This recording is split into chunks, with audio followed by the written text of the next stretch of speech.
My parents let my brother's kids stay over, but said mine weren't welcome, so I uncovered why. And it changed everything. I'm 34, and 2 months ago I discovered that my parents had been systematically excluding my children from family activities while welcoming my brother's kids with open arms. What I thought was simple favoritism turned out to be something much deeper and more devastating, a family secret that had been shaping our relationships for decades without my knowledge. To understand what happened, you need to know about my family structure and the dynamics that had been bothering me for years. I'm married to Christina, and we have 2 kids, Oliver, who's 8, and Sophie, who's 6. My older brother Trevor has 3 children with his wife Amanda, twins Jake and Lucy, who are 9, and their younger son Mason, who's 7. On paper, we should be the perfect extended family. Similar ages kids, stable marriages, everyone living within 30 minutes of my parents' house in suburban Connecticut. But for the past few years, I've been noticing a pattern that made my stomach turn every time I thought about it. My parents, Robert and Margaret, constantly had Trevor's kids over for sleepovers, day trips, and what they called special grandparent adventures. Jake and Lucy would spend entire weekends there, helping my dad with his woodworking projects in the garage and learning to bake cookies with my mom. Mason was practically a permanent fixture at their house, to the point where they'd bought him his own bedroom furniture and kept a full wardrobe of his clothes in their guest room. Meanwhile, Oliver and Sophie were lucky if they got invited for a single afternoon every few months. When I'd ask about having my kids stay overnight, Mom would always have some excuse ready. The guest room was being redecorated. Dad wasn't feeling well enough to handle the energy of young children. They had prior commitments that weekend. But somehow, these obstacles never seemed to affect Trevor's kids' visits. The inequality was so obvious that even Christina had started commenting on it. She'd watch my parents fuss over Jake and Lucy at family gatherings while barely acknowledging Oliver and Sophie, and I could see the hurt in her eyes. Our kids noticed it too, especially Oliver, who'd started asking why Grandma and Grandpa never wanted them to sleep over like their cousins did. I tried talking to Trevor about it, thinking maybe he could shed some light on why our parents seemed so much more invested in his children than mine. But Trevor was either genuinely oblivious to the disparity or deliberately avoiding the conversation. He'd just shrug and say something about how Mom and Dad probably found it easier to manage 3 kids who were used to staying there, or how maybe Oliver and Sophie were just too young for overnight visits. But that excuse fell apart when I realized that Jake and Lucy had been having regular sleepovers since they were Sophie's current age. I had photo evidence on my phone from family gatherings 3 years ago where Lucy, then 4 years old, was proudly showing off the special pajamas Grandma had bought her for sleepovers. The favoritism extended beyond just overnight visits. Trevor's kids got more expensive Christmas and birthday gifts. When the family went out to dinner, my parents would automatically offer to pay for Trevor's family while expecting Christina and me to cover our own meals. They'd drive 40 minutes to watch Jake's soccer games but couldn't find time to attend Oliver's school concerts that were 15 minutes from their house. The breaking point came 6 weeks ago during what should have been a celebration. It was my dad's 65th birthday, and we'd planned a big family gathering at their house. I'd assumed this would be a perfect opportunity for Oliver and Sophie to spend some quality time with their grandparents, maybe even finally get invited for their first sleepover. Instead, I watched my parents completely ignore my children while showering attention on Trevor's kids. Dad spent an hour teaching Jake how to use his power tools safely, explaining each piece of equipment with the kind of patience and enthusiasm I'd never seen him show my son. Mom had Lucy help her prepare a special birthday cake from scratch, praising every step Lucy took and taking photos to commemorate the moment. Mason got to open presents with Grandpa and play with the new train set they bought specifically for him to keep at their house. Oliver and Sophie sat on the couch watching cartoons, essentially forgotten. When Sophie asked if she could help with the cake too, Mom absent-mindedly said, "Maybe next time, sweetie," but never followed up. When Oliver tried to show Dad a drawing he'd made for his birthday, Dad glanced at it quickly and said, "That's nice," before turning back to his conversation with Jake about woodworking techniques. The contrast was so stark that even Amanda seemed uncomfortable. I caught her giving Trevor meaningful looks, and at one point she quietly suggested that maybe the kids should all play together outside. But my parents were so focused on Trevor's children that they didn't even notice the suggestion. When it came time to leave, Mom hugged Jake, Lucy, and Mason goodbye and reminded them that they'd be back the next weekend for their monthly sleepover. She told them how much she was looking forward to their planned activities and how Grandpa had already started preparing their favorite breakfast. Then she gave Oliver and Sophie distracted pats on the head and told them to be good for Mommy and Daddy. I couldn't take it anymore. That night, after we got home and put the kids to bed, I called my parents and asked directly why they never invited my kids to stay over. Mom's response was a rambling explanation about how Trevor's kids were easier because they were more familiar with the house routines and how she and Dad were getting older and couldn't handle as much chaos as they used to. When I pointed out that my kids were actually calmer and more well-behaved than their cousins, she got defensive and accused me of trying to create competition between the grandchildren. "We love all our grandchildren equally," she insisted, which was such an obvious lie that I almost laughed out loud. "If you love them equally, why haven't Oliver and Sophie ever had a sleepover?" I asked directly. There was a long pause before she said, "It's just different with them, Daniel. I can't explain why, but it's just different." That phrase haunted me. It's just different. What could possibly make it different? My kids were polite, well-mannered, and genuinely excited about spending time with their grandparents. They weren't more difficult than their cousins. If anything, they were easier to manage because they were naturally quieter and more independent. I hung up that night feeling more confused and hurt than ever. There had to be something I was missing, some explanation for why my parents treated Trevor's family like precious treasures while treating mine like distant acquaintances they tolerated out of obligation. That's when I decided to start paying closer attention to the family dynamics I've been taking for granted my entire life. Once I started actively observing my parents' behavior instead of just accepting it, patterns emerged that I'd somehow missed or rationalized away for years. The favoritism toward Trevor wasn't just about the grandchildren, it was woven into every aspect of how our family functioned. Trevor got invited to family dinners twice as often as we did. When my parents decided to have Sunday dinner, Trevor's family would be included automatically while we'd get a casual mention that we were welcome to join if we weren't busy. When they planned holiday celebrations, Trevor and Amanda were consulted about dates and menus while Christina and I were simply informed of the final decisions. When Trevor needed help with home repairs or moving furniture, Dad would volunteer immediately and spend entire weekends working on Trevor's projects with the enthusiasm of someone genuinely excited to help.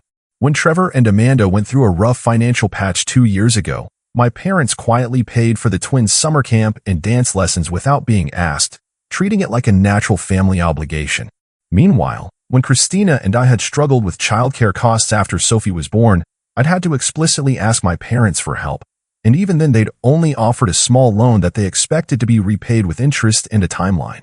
The contrast in their responses had bothered me at the time, but I convinced myself it was just different circumstances requiring different approaches. The disparity was everywhere once I started looking for it with clear eyes. Birthday gifts for Trevor's kids were always more expensive and thoughtful, personalized items, experience gifts, things that showed real consideration for each child's individual interests. Oliver and Sophie got generic toys that seemed picked up last minute from whatever store was convenient. Christmas stockings at my parents' house told the same story. Jake, Lucy, and Mason had stockings that were noticeably fuller, with small wrapped gifts and special treats.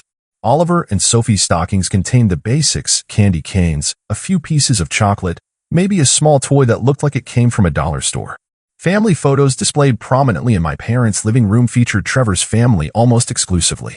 There were professional portraits of Jake and Lucy on the mantelpiece, candid shots of Mason helping Dad in the garden on the refrigerator, pictures of Trevor's family vacations scattered throughout the house. Photos that included my family were relegated to less prominent spots or mixed into albums that rarely came out for viewing. But what really started to disturb me were the conversations that would stop abruptly when I entered a room. I'd walk into the kitchen during family gatherings and find my parents and Trevor having intense, quiet discussions that would immediately shift to weather talk or sports commentary when they noticed me. There would be meaningful looks exchanged, inside jokes I wasn't part of, and references to conversations that had apparently happened without me. I felt like an outsider in my own family, but I couldn't figure out why. What could Trevor and my parents possibly need to discuss privately that couldn't include me? We weren't competing for inheritance or dealing with family business decisions that required secrecy. The mystery deepened when I overheard a phone conversation between my mom and Trevor that I wasn't supposed to hear. I'd stopped by their house unexpectedly to drop off some documents Dad had left in my car after we'd worked on my fence together, and I could hear Mom talking in the kitchen while Dad was outside getting the mail. "I know it's hard, but we can't treat them exactly the same," she was saying, her voice carrying that serious tone she used for important conversations. "Daniel doesn't understand the situation, and maybe it's better that way. It would just complicate things unnecessarily if he knew." Trevor's voice was too quiet for me to make out his response, but Mom continued, "Your father and I have talked about this a lot over the years. We love Daniel, we really do, but the boys are just different. You know what I mean. It's not anyone's fault, but we have to acknowledge reality. The boys, She was talking about Trevor and me, but referring to us like we were fundamentally different categories of people rather than just siblings with different personalities. I left without giving them the documents, my mind racing with questions and a growing sense of unease. What situation didn't I understand? Why were Trevor and I different in a way that justified treating our children unequally? What was this family reality that everyone seemed aware of except me? That night, I decided to do something I'd never thought I'd need to do. Investigate my own family like I was some kind of detective looking for clues about my own life. I started with the obvious things. Family photos, old documents, anything that might give me insight into what I was missing. I spent hours going through childhood pictures, looking for patterns or inconsistencies I'd never noticed before. What I found was subtle but increasingly troubling. In photos from my early childhood, there was something different about how my parents looked at Trevor versus how they looked at me. With Trevor, their expressions were unguarded, natural, full of obvious pride and spontaneous affection. With me, there was something more careful in their faces, like they were consciously thinking about how to appear rather than just naturally expressing emotion. But the real breakthrough came when I found my parents' old wedding album stored in a box in their attic. I'd been looking for my baby pictures, thinking maybe there were clues in how they documented my early years compared to Trevor's. Instead, I found something that made my blood run cold and changed everything I thought I knew about my family. Mixed in with the wedding photos were some pictures from what looked like a family gathering a few years after my parents got married. Trevor was probably about 3 years old in these photos, which would make sense for the timeline I remembered. But there were also pictures of my parents with a baby that I initially assumed was me. Except the dates written on the backs of the photos were from 1987. I was born in 1989. I stared at those photos for a long time, trying to make sense of what I was seeing. Who was this baby my parents were holding with such careful, uncertain expressions? Why did my mom look like she was trying to figure out how to hold an infant properly, when she should have been an experienced mother by then if this was supposed to be me? And then I found the document that explained everything. Tucked behind the photos was a folded piece of paper that looked like it had been handled many times over the years. When I opened it, I found myself looking at an adoption certificate with my name on it, dated when I was 6 months old. I wasn't my parents' biological child. I was adopted. Trevor was their biological son. I was the child they'd taken in, loved as best they could, but apparently never quite seen as completely their own.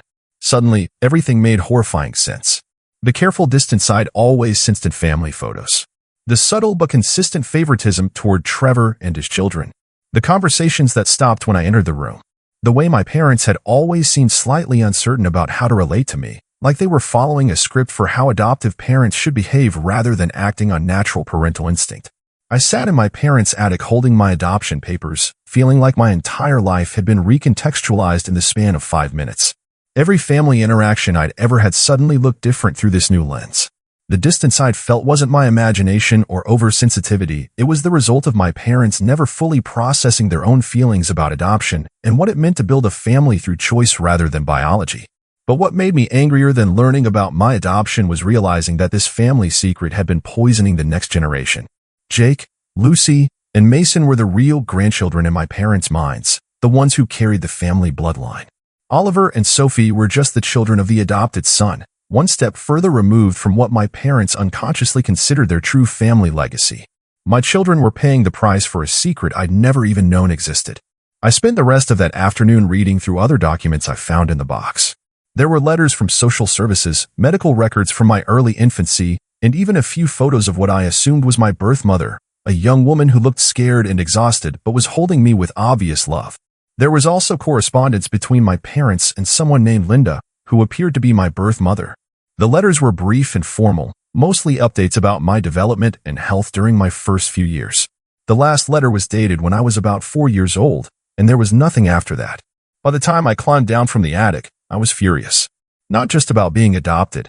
I could have handled that information if it had been shared honestly. I was furious about the lies, the secrets, and the way those unprocessed emotions had shaped my entire life and were now affecting my children. I drove home that evening knowing that I was going to confront my parents, but I needed to think carefully about how to approach the conversation. This wasn't just about demanding answers for myself. It was about protecting Oliver and Sophie from continuing to experience the emotional fallout of family secrets they had no way to understand. When I told Christina what I discovered, her first reaction was shock, quickly followed by anger on my behalf. "How could they never tell you?" she asked. "And how could they let you spend your whole life wondering why you didn't quite fit in your own family?" But as we talked through the implications, Christina raised a point that hadn't occurred to me. Maybe my parents' failure to tell me about the adoption wasn't motivated by deception, but by a misguided attempt to protect me. Maybe they genuinely thought they were treating me the same as Trevor, and the favoritism I'd noticed was unconscious rather than deliberate. That possibility made me even angrier, honestly. If they'd been unconsciously treating me as less than Trevor my entire life, what did that say about their capacity for genuine acceptance and love? I decided I needed more information before confronting them directly. I called my Aunt Carol, my mom's sister, who'd always been more straightforward with me than my parents were. If anyone would give me honest answers about my adoption and family history, it would be her. Carol was quiet for a long time when I told her I'd found the papers. Then she sighed deeply and said something that broke my heart. "Oh, honey, I always wondered when you'd figure it out. Your parents should have told you years ago." According to Carol, my adoption had been the result of a family crisis. My biological mother was Mom's younger sister Linda, who'd gotten pregnant at 17 and couldn't care for a baby. The family had decided that Mom and Dad, who'd been struggling with infertility after Trevor's birth, would adopt me and raise me as their own. Linda was just a kid herself, Carol explained. She was using drugs, dating dangerous people, living on the streets sometimes. The family felt like adoption was the best option for everyone involved. The plan was always to tell you when you were older, Carol continued. But years kept passing, and it became harder and harder to find the right moment. Eventually, I think your parents convinced themselves that it didn't matter, that love was love regardless of biology. But it clearly did matter, at least on some unconscious level. The family had never fully processed the complexity of the situation, and I'd spent my entire life paying the price for their emotional avoidance. Carol also confirmed what I'd suspected about the favoritism toward Trevor's children. Your parents see Jake, Lucy, and Mason as carrying on the family bloodline, she said sadly. It's not fair to you or your kids, but I think they can't help feeling differently about biological versus adopted grandchildren, even though they'd never admit it out loud. That conversation clarified my next steps. I needed to confront my parents, not just about hiding my adoption, but about how their unprocessed feelings about it were affecting Oliver and Sophie. I arranged to meet with my parents on a Saturday morning when Trevor's kids weren't around and we could have an honest conversation without interruptions. I brought the adoption papers with me, along with a detailed list of specific examples of how they'd treated my children differently from their cousins over the years. When I put the papers on their kitchen table, both my parents went completely pale. Mom started crying immediately, and Dad looked like he wanted to disappear into the floor. "We always meant to tell you," Mom said through her tears. "We just never found the right time, and then it seemed like it might hurt you unnecessarily." I explained that what had hurt me was spending my entire life feeling like I didn't quite belong in my own family, and watching my children experience that same rejection without understanding why. "We don't love Oliver and Sophie any less," Dad insisted, but I could see in his eyes that he knew his words rang hollow given the evidence I'd laid out. The conversation was painful but necessary. My parents had genuinely convinced themselves that they treated all their grandchildren equally, but when I presented them with specific examples of favoritism, the frequency of sleepovers, the differences in gift-giving, the attention paid to school events and activities, they couldn't deny the pattern. What emerged was a complicated story of good intentions and unconscious bias. My parents had wanted to love me exactly the same as Trevor, but they'd never dealt with their own feelings about adoption, infertility, and what it meant to build a family through choice rather than biology. They'd also never considered how their unresolved emotions might affect their relationships with their grandchildren. In their minds, they were just naturally closer to Jake, Lucy, and Mason because those children reminded them of Trevor at that age. They'd never connected that preference to the fact that those children were biologically related to them in a way that Oliver and Sophie weren't. The most heartbreaking part of the conversation was when Mom admitted that she'd sometimes felt guilty about how much she loved Trevor's kids, like she was betraying me by having such strong natural bonds with them. But instead of examining those feelings or working to build similar bonds with my children, she just accepted the disparity as inevitable. "I thought it was just personality differences," she said. "Jake and Lucy are so much like Trevor was at that age, and Mason has your father's eyes. I thought I was just responding to familiar traits." But when I pressed her about why she'd never noticed Oliver's artistic abilities or Sophie's love of reading, traits that actually came from my side of the family tree, she had no answer. She'd been so focused on seeing Trevor's children as extensions of her biological son that she'd never really looked at my children as individuals worth knowing. We spent hours talking through decades of family dynamics and missed opportunities for honesty. My parents admitted they'd been having private conversations with Trevor about family decisions because they unconsciously saw him as the real son whose input mattered more. They acknowledged that they'd been treating my family as guests in their home, while treating Trevor's family as permanent residents. By the end of the conversation, my parents were committed to changing how they approached their relationships with all their grandchildren, but I knew it would take time to rebuild trust and create new patterns. The damage from years of unconscious favoritism couldn't be undone overnight. The most immediate change was that they asked if Oliver and Sophie could come for a sleepover the following weekend. Not to make up for past exclusions, but to start building the kind of individual relationships with my kids that they'd always had with Trevor's. That first sleepover was awkward but promising. My parents were clearly trying harder than they ever had before to engage with Oliver and Sophie as individuals rather than just Daniel's kids. Dad taught Oliver how to use some basic woodworking tools, just like he'd done with Jake. Mom let Sophie help her bake a cake from scratch, the same activity she'd always shared with Lucy. But what meant the most to me was watching my parents really see my children for the first time. They seemed genuinely surprised by Oliver's thoughtful questions about Dad's projects and Sophie's natural talent for decorating. These were qualities my kids had always had, but my parents had never noticed because they'd never been paying attention. Over the following weeks, we established new family routines that included my kids in the regular rotation of grandparent activities. Oliver and Sophie started having monthly sleepovers, just like their cousins. They got invited to special outings and included in the spontaneous day trips that had always been reserved for Jake, Lucy, and Mason. More importantly, my parents started making a genuine effort to build relationships with my children based on their individual personalities and interests. Instead of just going through the motions of grandparenting, they were actively getting to know Oliver and Sophie as people. It's been 2 months since I discovered my adoption papers, and the changes in my family have been profound. Oliver and Sophie now have genuine relationships with their grandparents based on shared interests and real affection rather than obligation. My relationship with my parents has evolved into something more honest and emotionally satisfying than anything we'd had before. But I've also had to process my own feelings about being adopted and what that means for my identity. Learning that Linda was my birth mother and my biological aunt added another layer of complexity to an already complicated situation.